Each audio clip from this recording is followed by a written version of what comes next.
Hi, welcome to Real Magic Review. This is like just an added little bit because I put the review out last night of Fake Genius. And I put it out quite late. It wasn't that late, but late for me. I was tired. And I got to bed and I was falling asleep. My eyes opened and I went, oh, I forgot to mention that. And it's only a little thing. Well, it's not. It's a little thing time-wise, but it's a big thing, part of the book. And I thought, it's okay, it's fine. I don't need to mention it. I'll mention it on the live thing or something. And I was like, no, because it's important. And then I just saw the comment from Steve Cook, who wrote the book, on the YouTube, the comments underneath saying, and he wasn't correcting me, saying, I agree with you and I think it's worth the price because of, not just the tricks, which, many of them have been marketed for a lot of money. So you get all that and you can make them up for a lot less, which is very, very true. You do get that. But he also mentioned the fact that he thinks it's justified, worth the money because of the hints and tips through it. Throughout the book. And that's the bit that I'd forgot to mention. I forgot to mention the hints and tips, and it's important because they're kind of you get a few tricks, then you get a couple of pages in hints and tips, and you get a few tricks, and they might seem, for some people, if you've not been a professional, some of these hints might seem a little bit detaily, but they're really important. There's some really good stuff in here, and I think it's such an important part of the book that I really wanted to just do a tiny little video just mentioning. I'm not going to go through all of them, but there's some really good stuff in there. There's really super practical stuff that I would have even thought of.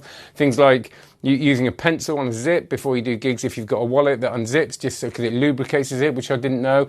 When you do mentalism, telling people to mix the cards as opposed to shuffling them. And for people like me that haven't been doing mentalism for that long, or haven't done much mentalism for that long, so that's quite an important point.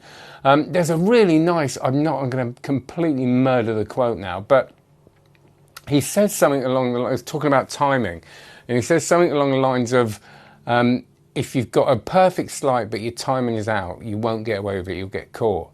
But if you've got a slightly imperfect sleight, or your sleight is poor but your timing's really good, you'll get away with it every time. And I thought that was it's just a nugget, isn't it? And that's what, I always say about the classic pass.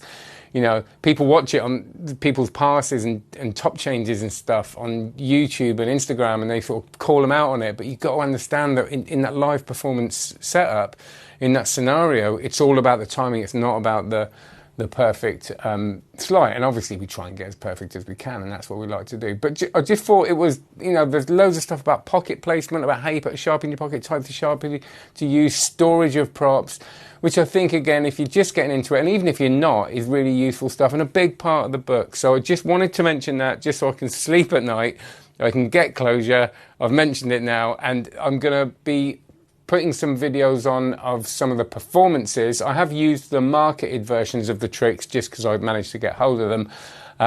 But like I said, nearly all of them, or versions of them, are in here. So I just wanted to do that. Have a great one. Take care. And thanks for your comments, Steve. It's a great book. Cheers.